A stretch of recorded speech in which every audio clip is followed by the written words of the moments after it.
And we are live, man. We are Seat of the Pants live Friday show on AI and enterprise video. I've been looking forward to this all week. Brent Leary, what's going on? I get to hang out with the Brohammer on his show. This is kind of cool, man. Yeah, you don't have to like run the show and think of what questions to ask and all that crap. This ought to be fun. Yeah. Hey, why is enterprise video so damn boring? Well, actually, let's hold that question, but I am gonna ask you to answer that one. So just fair warning. Just for listeners to know what's going on today, I've been wanting to talk with Brent for a while about enterprise video and how it fits into content strategy. I'm going to do that later this summer with Brent and Paul, I think. But this kind of came up because I've been spending a lot of time on looking at AI and video editing for very selfish reasons. I can't stand to edit videos. So I've done a bunch of demos and stuff, and I know Brent has strong views on that. So I want to talk to Brent about that, but I also want to show y'all a little bit about what Brent's been up to on the road, because you might have seen him on LinkedIn with this cool studio setup, but man, you should see his road kit.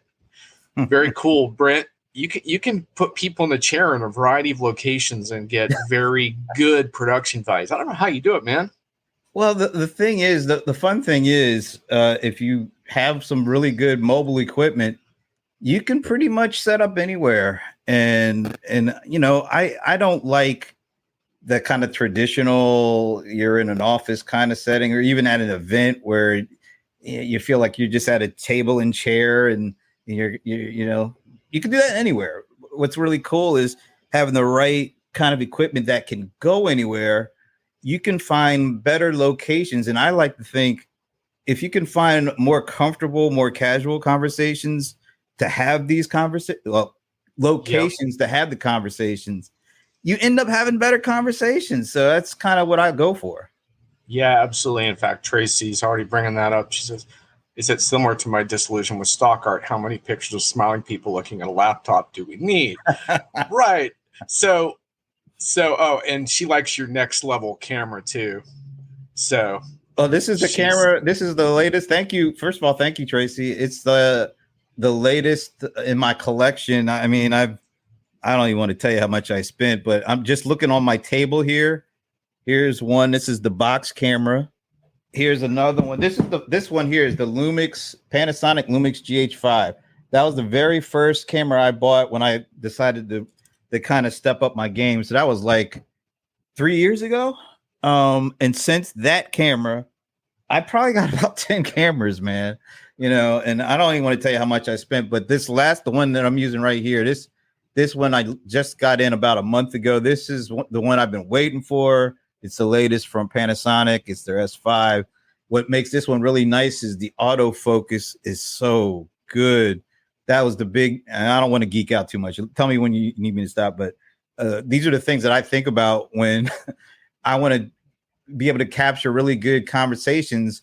So I want to capture good images and good audio quality, right? Either when I'm, doing this or out on the go. And so those are the things I look for. So thanks, Tracy. Yeah, I'm loving this. This camera has been really good so far. It's the one I take on the road now because it's easy to travel with. It's very compact. You can buy lenses that are pretty compact. This lens is like this big, but it packs a while. It gives you a really good quality. So that's the kind of stuff I'm looking for now. Great quality, but easy to travel with. Yeah, she says she's got a lighting video camera sound girlfriend, and the color is so true. She's a geek too. Yeah, we can geek out a little bit on production here, and I want to get into that a little bit more. In fact, I've been working on a hobby project to get my $1,500 Canon X810 to communicate with my laptop. Nice. I've not succeeded yet, but that's a whole nother story. But I want to get back to Tracy's original point around the stock art, smiling people, and stuff like that, because we'll get into a little bit more in a bit on the problems with enterprise video. But Tracy, to your point, one of the reasons why I like Brent's work is that he does like to put people in a more informal vibe. And we'll get into that through, you probably saw some of his Playaz Productions videos by now. Seems like he's on LinkedIn shooting video, 50 times a week. But they have a whole network. So I'm going to let Brent do a shameless plug about that at the end, what he and Paul are up to. But But for now, what I wanted to just say is I think, yeah, that's what's cool about having such a portable kit is that you can kind of just set up, sit down and talk. And, and yet with the adequate attention to how things look and sound. And that matters, right? Because the advantage of the studio set in the past was that the portable kits just didn't look good enough, and the Wi-Fi connectivity sucked and all this other stuff. But I think we're finally getting to the point now where people can do what you do. Like you have this backpack full of stuff and you set it up and run. Yeah. The other thing about the backpack full of stuff and the stuff that's in the backpack, things that I know I didn't consider when I first started going down this path, but it became painfully obvious. You want to be able to set up quickly. You don't want to have, there's a million pieces that you could actually get stuck trying to piece together. And if you only have a certain amount of time, you can have the greatest stuff in the world, but if you don't have the time to set it up and make sure it works correctly, it's no good. So, and we're, I'm not a professional videographer, I'm, an industry observer kind of person. But I wanted to do quality conversations and create quality content. So I'm still learning, but you learn on the go, and you want to make sure you buy things that are easy for you to assemble in a short amount of time so that you can spend the most time with the people you're having the conversations with. And sometimes, that's one of those things that I never thought about up front, but I have definitely learned, because last year when we first kind of got back on the conference scene after the pandemic stuff, Paul Greenberg, you mentioned Paul. It's Paul Greenberg, who of course most people know is the godfather of CRM, who's also my co-host on the CRM Playaz, and we partnered on the Playaz Production Network. But the first number of events we went to last year, we would bring all this equipment, and we hardly ever were able to get it to work the way we wanted to, because something went wrong or we didn't have enough time to really check. And so all these lessons that I kind of learned, for the last year and a half or so, and I'm hoping to share, because it's things that you just don't think about when you first go down this path. But the key, like you said, is how do you create and have great discussions with people out there when you're at an event and you have limited time to get to them, and you want to be able to have a great conversation and pull as much information and insight out of them without being weighed down with setting up a whole bunch of stuff, and then it doesn't work the right way, and then you're trying to tweak it, and instead of focusing on the conversation. So those are things that, lessons that I learned, that I'm hoping that maybe some of the arrows I took, people don't have to take. Yeah, this we'll get into this a little more, but another thing around why is enterprise video so damn boring. And one of the things I'll remember about this is doing a online production, speaking, and every rehearsal was more focused on the lighting and the sound and the setup, and every conversation that we did during rehearsals got blander and blander. And the best one was the first one when we were just winging it. And I was like, and by the time we got to the live version, it was so canned, and the production values were a lot better, but the conversation itself had become so stilted. Yeah. And I felt like, man, we lost a lot more than we gained, because the fact of the matter is that in enterprise video, the first tier is just, you have to get to the point where the production values are not a distraction, right? Like, you got to get there. The audio's got to be good enough, video good enough. If you're in a really loud place, then obviously you have to take that into account and try to do shorter stuff. Longer stuff, you need a little more quiet.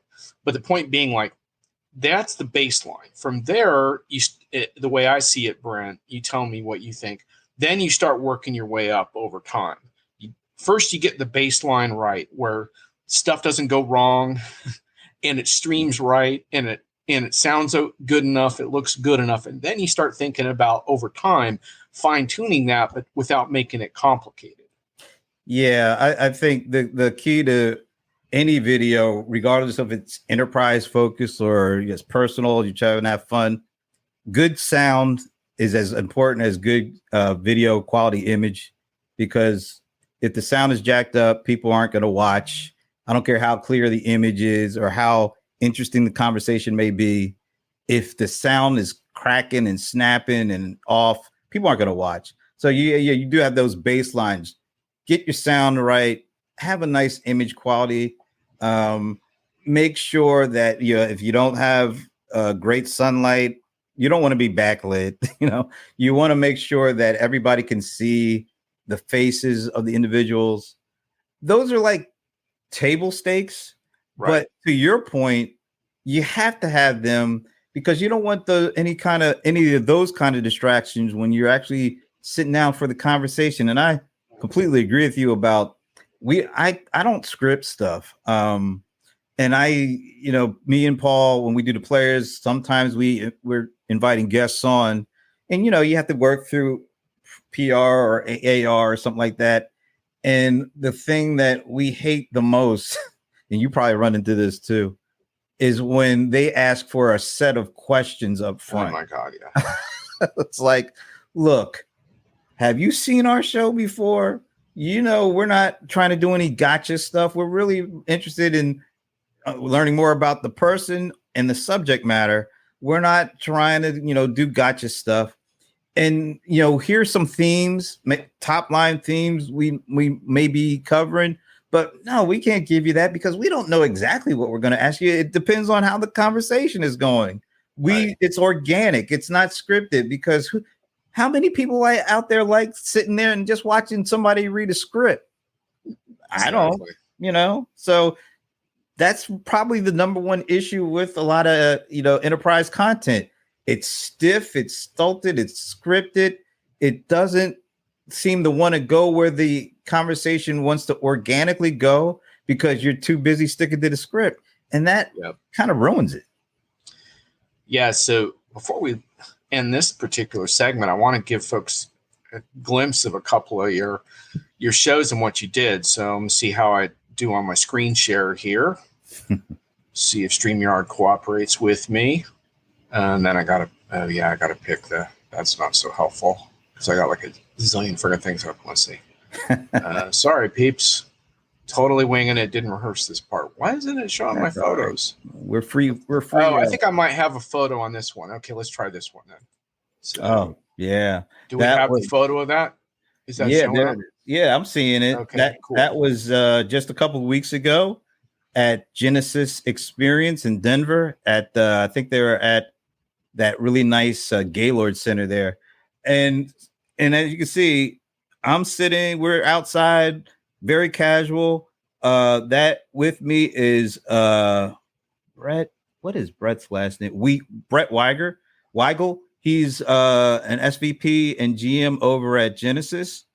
And what I wanted to do, because I've known Brett since his days at Salesforce, always had good conversations, and I wanted us to be casual. I wanted us to not be, in that structured environment of the conference.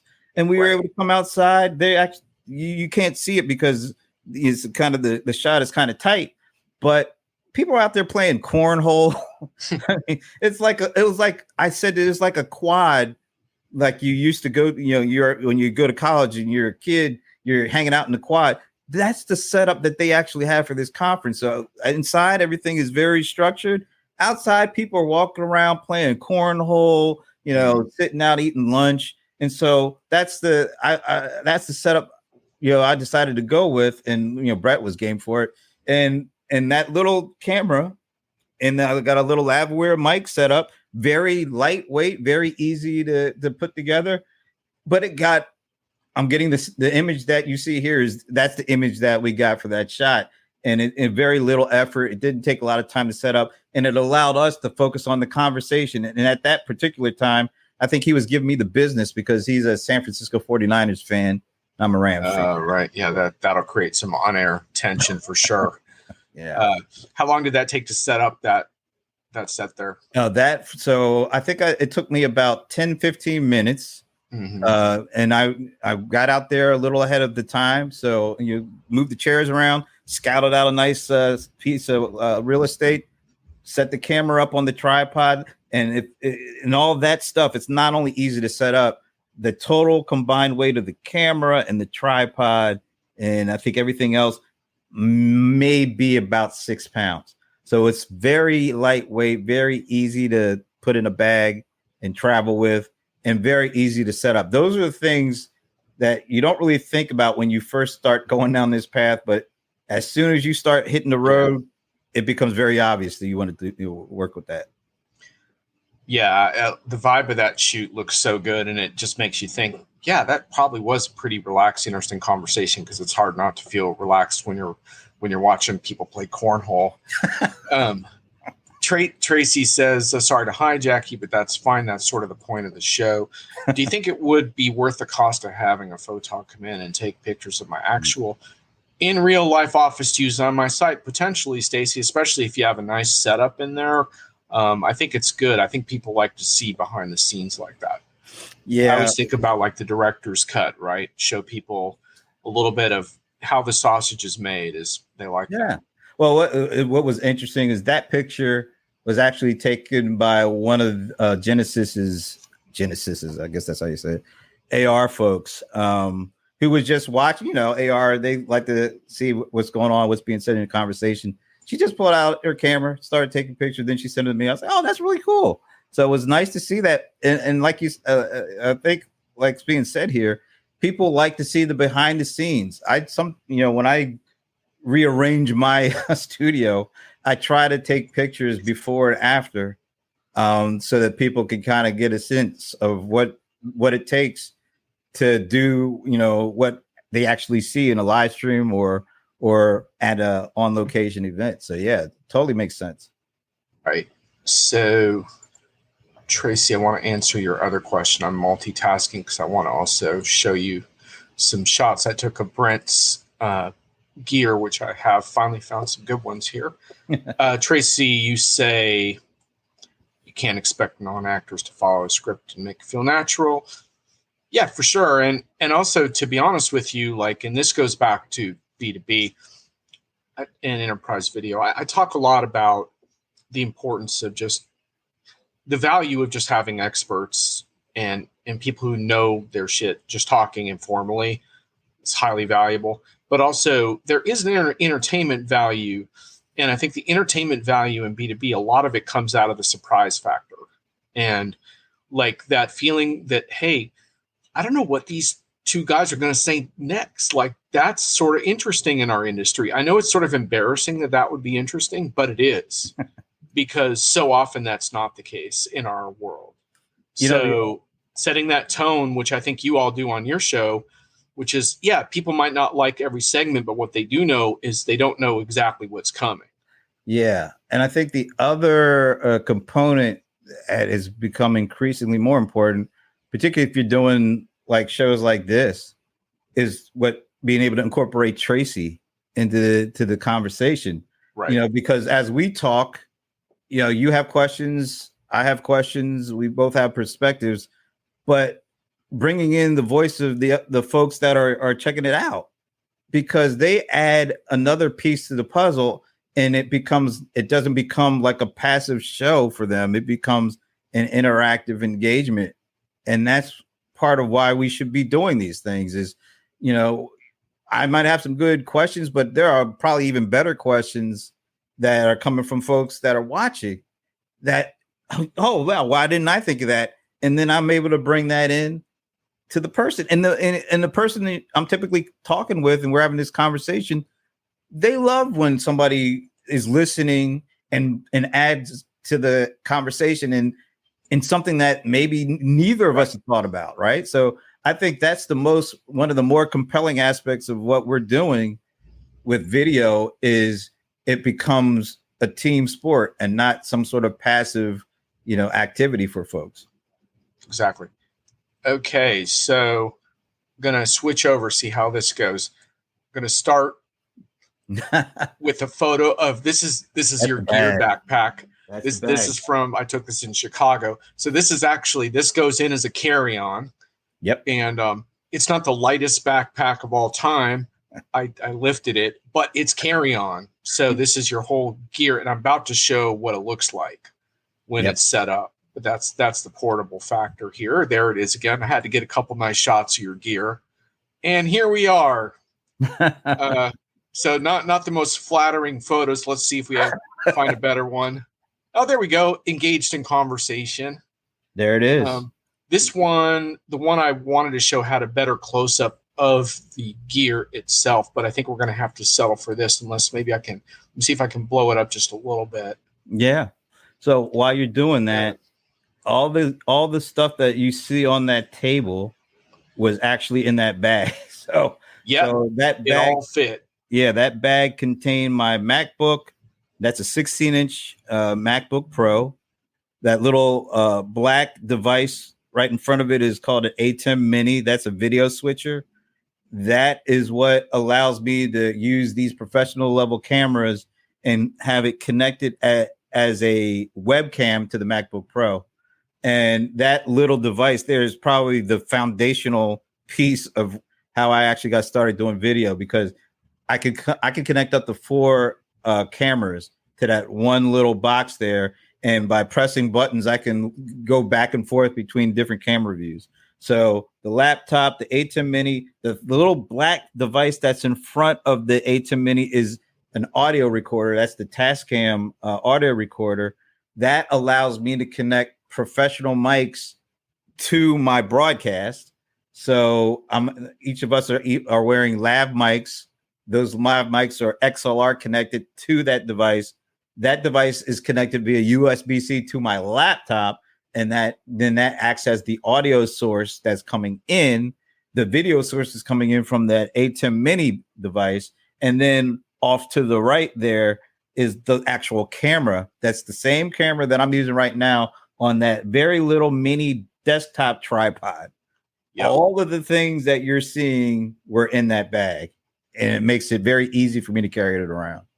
Absolutely. Yeah, that's a really high quality setup. And in this case, you weren't streaming, right? But you could have, like, you could stream with this setup. Yeah, this one I was recording. Right. But the only reason that I recorded is because we weren't sure we were going to be able to pull this off. So I didn't want to put it out there that, hey, we're going to be streaming. So I recorded it. I recorded a couple of conversations right from there. And by the way, we were plugged in. So we were definitely using power.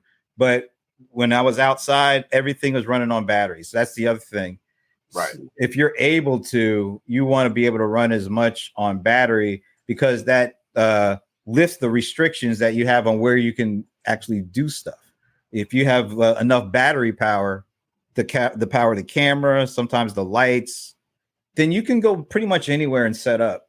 But if sometimes you're limited, and sometimes you have too many things that need power that you just have to plug in, and you do what you need to do for that. But I'm getting to the point now where if there's like the perfect setup location, I want to be able to use that. And if I don't need the power, if I need to bring everything to get that location, I'm going to do it at this point. Yeah, for sure. I mean, back when Dan Hallett and I had our full studio, we lugged so much gear, and I still have a gear hangover from those years. So I need to have an even lighter setup. So I make a few sacrifices, but I can still do some pretty cool stuff with almost no weight. I had to go even lighter than you. So it's all about like tolerance level for gear plus your other stuff, and and how, whether you want to check a bag or not. You have to kind of find your comfort level with all those things. Yeah. You found a way to do it without checking a bag, which is pretty amazing. Well, what I do though, no, I bring it. I check a bag when I bring my tripods, because tripods are just big. They're So, and I might need 2 tripods, but luckily they're very lightweight and they shrink down so that they fit easily. And like I have one of those, I forget, one of those bags. It's not very big, like hard case, hard shell, about 22 inches. it could fit at an overhead, but sometimes I just don't want to lug a bunch of stuff through the airport. So I'll check the bag, but I can put a couple of tripods in there and my clothes and some cords. Sometimes I just throw all of the cables and cords in that bag, so I don't have to walk around, because those things add up. The weight of the cable, for sure, and battery. Well, you can't put those chargeable batteries in there, but plug-in batteries you can put in. So once again, it's all about how do you strategically carry this stuff around in a way that doesn't kill your back, and it's relatively easy. And so that's really the name of the game for me right now, is just that. How do I do as much as I need to without bringing like 50 pounds worth of stuff? Bingo. I stopped on that picture because that was my favorite. It's like, yeah, we're badasses, and stop taking photos of us so we can do our thing. Yeah. By the way, that's Jay Wilder, who is one of those SVPs over at Salesforce. I think he's on the marketing cloud side of the house. So we were talking about marketing GPT. There you go. Yeah, it's she's talking about the office setup. Yeah, actually, I'm doing in my office. I've got this old school 5-point lighting. I'm gonna get someone in there to set up a 5-point lighting just for kicks. But to your point, Tracy, you got to think through that stuff, because I wouldn't do that in my home office environment, because setting that up and putting it down all the time. But in my office, I can just leave it up. So that's what I'm gonna probably do. But yeah, and that's part of it too, is you got to have these days you want to be hybrid, right? You want to have your road thing, and you want to have your off the road thing, and you want to be able to do cool stuff either way. So that's one of the things you and Paul have thought through, I think, pretty well. And you've even schooled up some newbies, some of your hosts, without deep video experience and stuff. But we can get into that a little more another time. And then Tracy says she remembers the days of schlepping 3 laptops. Whew. Yeah, I mean, and back in the day, the other issue Den Howard and I had is that streaming live back in the day was precarious. The TriCaster had all these complex configurations, and then the Wi-Fi was always threatening to go down, and even the hard lines weren't always perfect. And of course, we demanded hard lines whenever possible, and made a lot of friends with our hosts by demanding that stuff. Anyhow, I just bring that up just as that's one more consideration to think about as you bring your gear portable. Is it the Wi-Fi connectivity and the landline versus the streaming is something that's one thing you still have to think about a little bit, and just have backup plans in mind. And I'm sure Brent will have a comment on this in a moment, but that's one reason why I sometimes just tape the old school podcast audio at shows, is because if I'm at all concerned about something around the streaming tech, then sometimes I just like to go old school. Yeah, it's good to almost have a copy duplicate thing going on. So, and I learned the hard way from this too. Sometimes, like you said, the stream doesn't work. So you're thinking everything's going great, and people are commenting, can't hear you. You keep freezing up. And it's like, oh shoot. So what we decided to start doing is making sure that we're able to record locally, even if the live stream isn't working, so that we can at least put it up after the fact without all that stuff. So your auto recorder that can record on the device, your camera can record on the device. StreamYard, the service we're using now, it allows you to record locally. So, even though the bandwidth might be cutting out and things look choppy during the actual broadcast, everything is recorded locally, so you can actually piece it together at least after the fact. And it's a huge way of saving face if you promise someone a live stream, and you can at least say, hey, live stream fell apart. Sorry about that. Not our fault, but hey, we got the local recording. We can do something with this. So that was a learning experience from last year too. And that's not solved yet. I just wanted to point that out. And even if you have a direct internet connect, which helps a lot, it doesn't necessarily guarantee. So you want to have your fallback plan if you're doing the live stream. That's all. By the way, So, most of the vendors now realize how important it is to uh, let folks like us do these things now. And for the most part, if you kind of let them know ahead of time, you can get them to put that into their plan.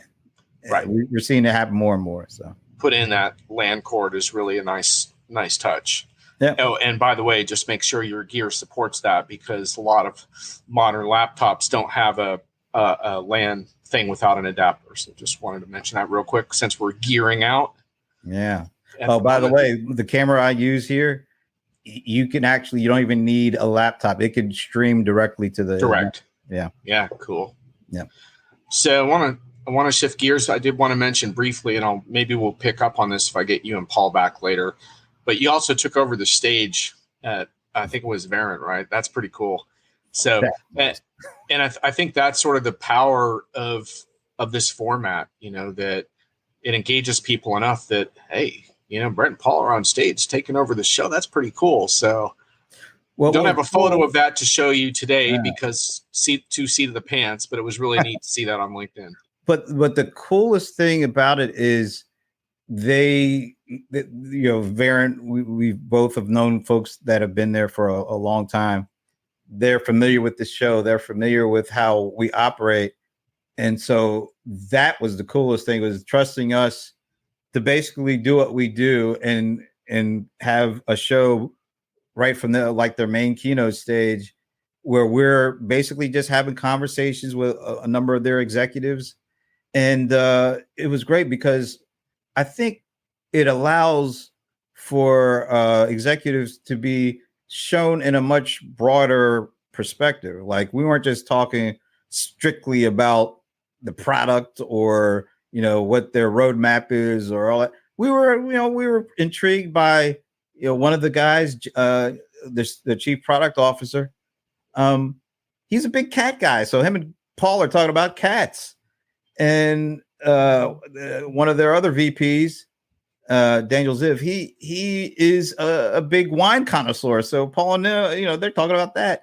So being able to intermix personal and professional in a casual environment, I think people are starting to say, well, we can do that. And then the last part of that is, it's 2 hours. Nobody expects people to watch a significant amount of people to watch the whole thing. But the coolest part of this, and this is part of what you're doing with the AI video stuff, you're able to chop that thing up in so many ways and get nuggets that are, talking about specific things in a 90-second, 2-minute period. People love that. People love being able to just watch that. And then if they're intrigued enough, they'll go and watch the whole thing. But it takes that little nugget for them to feel like, okay, now I can go in and check it out. By the way, Alan says love to see Brent on the other side of the mic. So he's liking the hot seat vibe there. That figures. He likes to see me on the hot seat. Yeah. And by the way, that question, folks, at the beginning, when I asked Brent, why is enterprise video so damn boring? I think we've kind of come a long way towards answering that already. So I'm going to revisit that at the end of our discussion, because that's kind of the sizzle question of the day. But I think there's been a lot of clues dropped already on how to improve upon the sad state of affairs of the overproduced B2B content that we have to schlock through all the time. Alan, you know what it is, though? Can I try? I think it's because there's a need for folks to feel like they're in control of the content. Yep. And because of that, they don't trust the people in front of the camera to deliver compelling, interesting, on point content. They feel like they have to try to guide it. And the best part of these conversations are the organic parts that aren't guided. They just come out from the give and take, the normal interaction. And that's something that I hope more vendors kind of try to understand, because that's really the key to these things not being boring, is letting people just talk and get to things, as they come, and being able to take what happens and then make something out of it afterwards. Sometimes there's nothing wrong with that. Alan says control is not a tenay of good corporate narrative and storytelling. Oh, In fact, yeah. And if you do a search on Alan and narrative, you will see. Alan, by the way, you're in my D-book that I send you that. I talked about narrative for a little bit and mentioned you. Tracy Webster, don't forget, on brand. Yeah, for sure. And so I don't want to get into too much detail on this because I want to get into AI and video editing before we wrap. But one thing I will say is that the sad thing about thinking you can control the messaging is that you absolutely cannot control that anymore. So that's part of the problem. And that's the whole thesis behind the so-called informed buyer. But basically, propaganda only works if you control all channels. So, and I'm not saying that everything vendors want to do is propaganda, but you can learn from propaganda in terms of how minds work, how the human brain works. And the point is, you can't control the channels anymore. So the messaging, stay on message, does not work. And it is just amazing how many folks involved in marketing still don't understand this. But, the numbers don't lie. People like engaging interactive content. It's just simple, So absolutely. So and the good news is that once you move beyond some of that, you can really surprise yourself, because when vendors get defensive with me about this, like, one thing I tell them is, like, you got a lot of the right people, you got a lot of the right voices, you just need to set them free a little bit. It's not they get self-conscious because they think I'm saying they don't have anything to say, but I'm not saying that at all. I'm just saying we need to change how we say it. You got great people, and you got awesome customer voices in the mix too. Let's bring them in, but let's change the format around and quit over managing everything. And even if you're unsure, that can we do this? You can, as easy as part of your conference, just spare a little time and space to record something. It doesn't have to go live. Just record it and see what comes out of it, and then use it if it's good.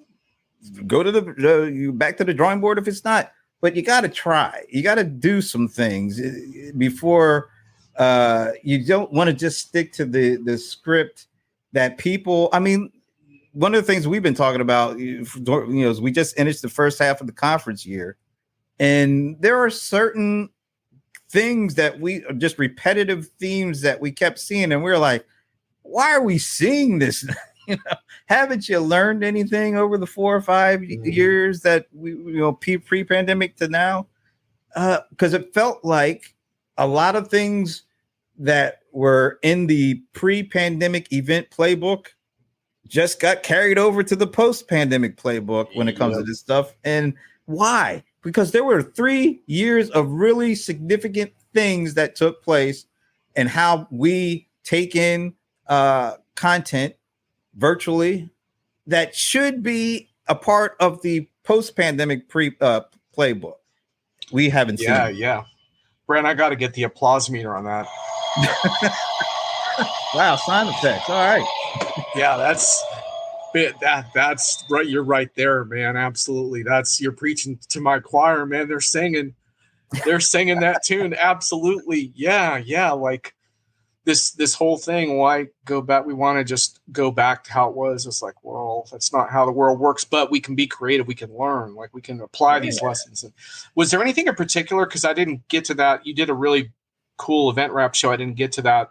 Was there anything in particular that really jumped out as far as like things that need to change that you said, why are we going back to this? Yeah, well, and I'm not going to call out any particular vendor or anything, but one of the first events that we went to this year, very surprised that the vendor, and it was the first time that they did their live big event since 2019. So we were like, oh, this is going to really be interesting, because these folks, they used to do before they did really creative stuff. So we were expecting a lot. We go there, the keynote, I swear, I think it wasn't from 2019. It was from like 2001, A Space Odyssey or something. It was that it felt like, everything went virtual. Everything got tighter, crisper, faster moving. Keynotes were like shortened and condensed. They integrated different components to it. They kept it moving quick. Right. First return, it went right back to like the 45-minute hour monologue. And we were like, what is going on? Yeah. That was the biggest thing. I was like, oh, come on. Got it. We learned so many things. You know what people's attention has been morphed, from, because our behaviors have changed, because when we were sitting home virtual, we had like 8 screens and we were looking at different things. And if something didn't catch our attention, we just turned our head and we were able to see a whole bunch of other stuff. They didn't take that into consideration. It went right back to, we've got a captive audience and you're going to watch us, our 60-minute drill down, whether you like it or not. It was an eye opener. Let's put it like that. So catch the CRM Players spring of event rehash. I handed out some letter grades in my own little monologue on that, and some of them were Fs. Which gets to the AI for video editing use case. I've been spending a lot of time on generative AI, as most of us have, because we really have no choice but to dig into this right before it runs us over like a train. But I think there's some really interesting stuff around enterprise use cases, AI for video editing, and here's why. Because so we do a live show like this, which if you're watching and you're posting questions, then it's really engaging and that's cool. And that the goal of the live thing, in my view, is to make it as interesting as possible. But on replay, it's a little bit different, because on replay, you don't have that engagement factor anymore. And so if someone watches this whole thing on replay, like, it's because they have a passion for video stuff, or else they're relatives of you or me. That's the replay audience, right? Or they're Alan. For if they're going to watch the entire thing. And that's a classic sort of enterprise dilemma, right? Because there's a lot of longer form content that gets recorded, webinars, longer presentations, shows like this. And so then you have this inventory of footage, and then what do you do with that? And now I do a couple things, like, for example, I have a nice audio listenership because I started podcasting in 2007. I was an early adopter. I used to tape that shit on phone lines. So I got an audience there. So that's cool, because the podcast audience likes the longer stuff a lot of times. In fact, they complain to me if I edit it down. They're like, I want longer stuff, because they're hanging out in airports listening, they're walking around, they're waiting in line at the grocery store. They like the longer stuff. But video is different, right? Because you're asking people to sit and watch. And we all know that shorter clips have impact. But you're someone who's fairly patient and I think doesn't mind doing video editing all that much. Correct me if I'm wrong. I hate it. I absolutely hate video editing. I don't want to do it. You know what? And so that's one problem. So I will get to that in a sec. And then the other thing is, outsourcing that is very tricky. Like, outsourcing to a human, even if they're a really good video editor, they may not really know the content enough to know what the key parts are. And then churning that around quickly. And then there's costs involved. This is a prime AI use case, right? I mean, it feels that way to me. What's your thing on video editing? Do you feel that you're efficient with that, or do you want some help from AI here? So this is so interesting, because back when blogging, I think I started blogging or writing online articles. Bring back nice. It's like 2003, and I wrote for a couple of different outlets. Writing was cool, but you could only write so much. You had all these ideas flowing in your head, and you couldn't get them down on paper fast enough before they got overtaken by other things. I started thinking, well, video might be one of the ways that allows me to get more things out of my head and in front of an audience, because it was like, oh, all you have to do is turn on the camera and talk, And what I've realized, the more video I've done, the more video editing becomes very important. And although there are certain things I like about video editing, one of the things is it really allows me to fully immerse myself in the content and truly understand what's going on. Because sometimes when you're in the midst of the conversation, you're going back and forth, you're reacting to the first thing. You watch that replay and then you pick up on a whole bunch of other things that makes you feel like now you have a better understanding of whatever the thought or the subject that was being talked about, in addition to the person you were talking about it with. And then you're able to say, wow, I should pull out this piece because this on its own is gold. It'll stand on its own. And that's a good editor feeling. But the problem has become, as you do more video, there's more that you have to take in, which means more time. And it takes time to really figure out what that 30-second minute clip should be. And sometimes that 30-second minute clip, it's not just start, end, 30 seconds and you're done. A lot of times, prime example is last week's show when we were talking about the conference season, we had all these great folks on, Liz Miller, Don Flukinger, Rebecca Wetterman, Mark Stiving, of course, Paul and I, and we were just talking about this stuff.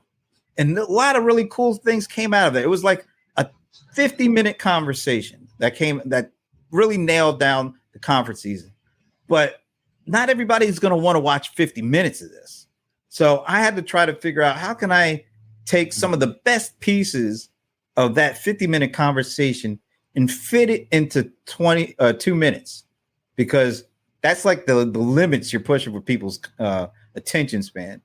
And I was able to do it. Right. But then I was talking, I heard feedback back from Alan and some other folks. Was like, there was this one thing where you guys named 5 key things that you see in every event. And that was great. So I was like, okay. So then I basically condensed that 2 minutes to 28 seconds of just that and put it out on its own. So when you think about that, 50 minutes to 2 and then 2 minutes to 28, that took a lot of time for me to do, but it was worth it. But and then there's so many ways you could slice and dice all this content. Right. You just can't do it all. So I like some of the video editing stuff, but I can't do it all because I got so many other things to do, like you. Yeah. So you need help. And I'm glad you're talking about this AI video editing stuff. This is important. Yeah. Okay, cool. So we'll get to that. Alan says that skill, finding what else is in the content besides what you're shooting for, that's hard and that's gold for sure. So I think we've established that even someone like yourself, Brent, that I would say derives more inherent value from the editing process than I do. You have a threshold there, a labor threshold you would love to get addressed. I'm in a situation where I can't go back to my Diginomica colleagues and say, hey, sorry, my blog's not ready for Monday, but I spent the weekend fussing around with clips. They'll smack me upside the head. They don't want to hear about that. Phil I can't imagine Phil slapping you upside the head, man. Yeah, well, Stuart could. But anyhow, the point being, for me, I can't be spending the weekend in the editing studio. And also, like I said, I don't enjoy that work at all. So what I have been doing is looking at different tools. And I think what's really fascinating about this is I have a concept that I use a lot called the AI overreach. And what it is when you overestimate what AI is capable of doing. And this generation of AI based on deep learning actually doesn't understand language the way humans do. And I think a lot of people forget that a lot of the time. But when you play around with use cases, you're quickly reminded of that again. And so the challenge for AI for video editing in a nutshell is how do you make it more efficient for the user, but not do the overreach where you take too much control away? So let me tell you about a few tools I've been looking at. And Brent, if you have any you've been looking at, you can add in. There's one in mind that I think you would actually really like. By the way, none of these vendors have given me any money, so there's no incentive for me financially. I want to put more cool stuff out there with very little effort. Now I did make a little intro outro, so that's done. So that part I have. So what I did is I tried a tool called detail.ai. And what detail does is I consider a little bit of the AI overreach model, because what they do, I uploaded my conference video review where I hand out those letter grades, and they went through and their AI picked like 8 clips that they said were the best clips, and they were all like around 30 seconds long. Nice.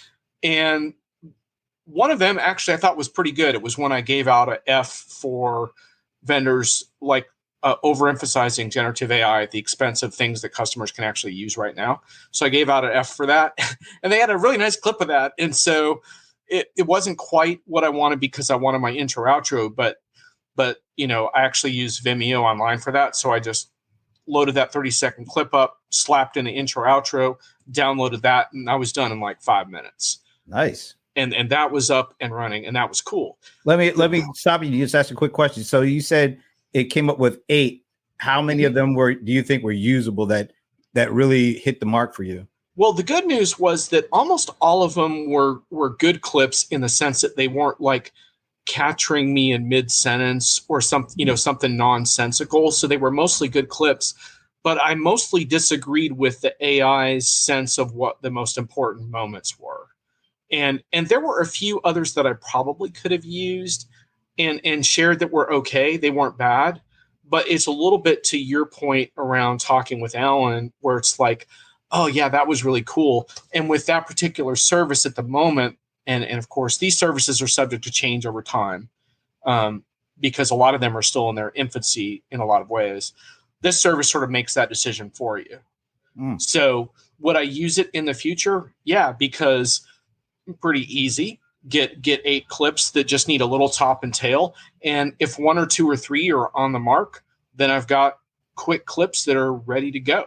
Yeah. So yeah, I would use it in the future, but I would say it was a little more shot in the dark in terms of what was really important. And I don't know how they necessarily pick that with the AI. It's possible that they listen a little bit to the volume and tone of the speakers. I don't know. But anyway, so that's that service. Then there's one called WiseCut, and I'm forgetting the actual URL. WiseCut.video.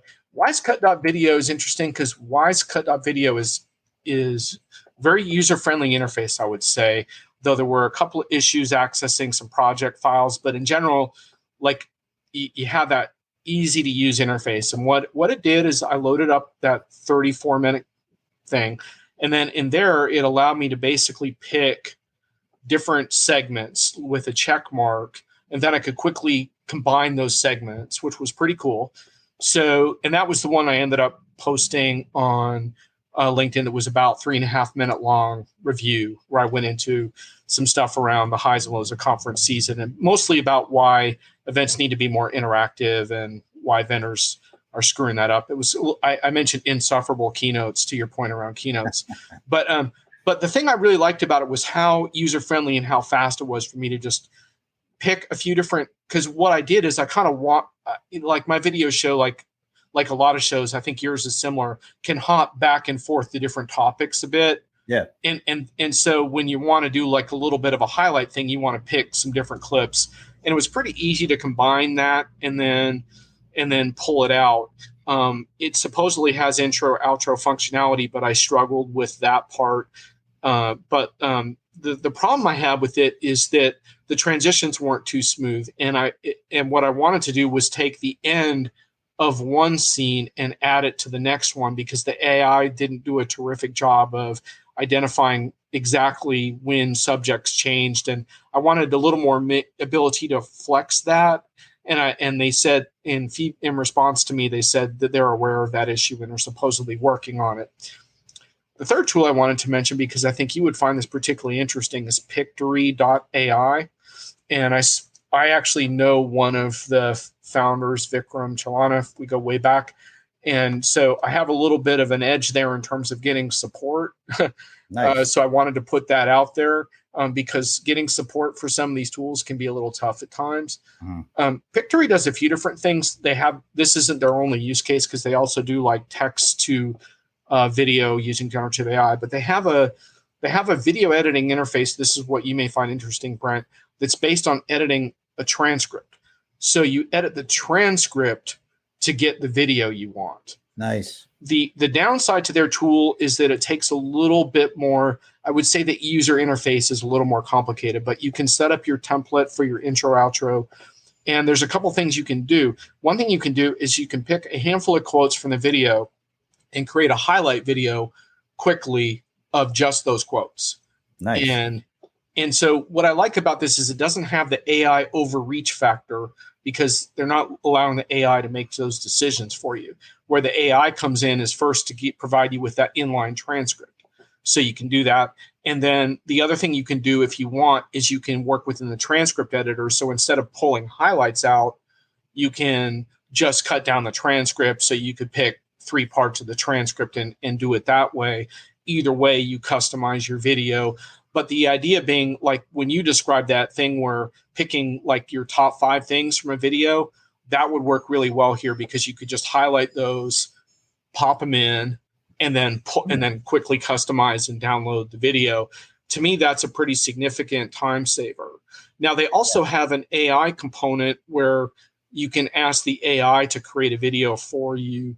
And I haven't experimented with that very much, but what you can do is you can specify about how long you want the video to be based on what you uploaded. And then that will dictate how much the AI does. And I tried it and I thought it was interesting because it wasn't very coherent, but it was good in terms of like, it got all the sentences right, didn't catch me in mid-sentence. But when you watched it, you're like, what is that? That guy has a problem. Like he skips around to different topics and stuff. But the cool thing is they don't force you to use that. So you can use that if you want, see what it comes up with.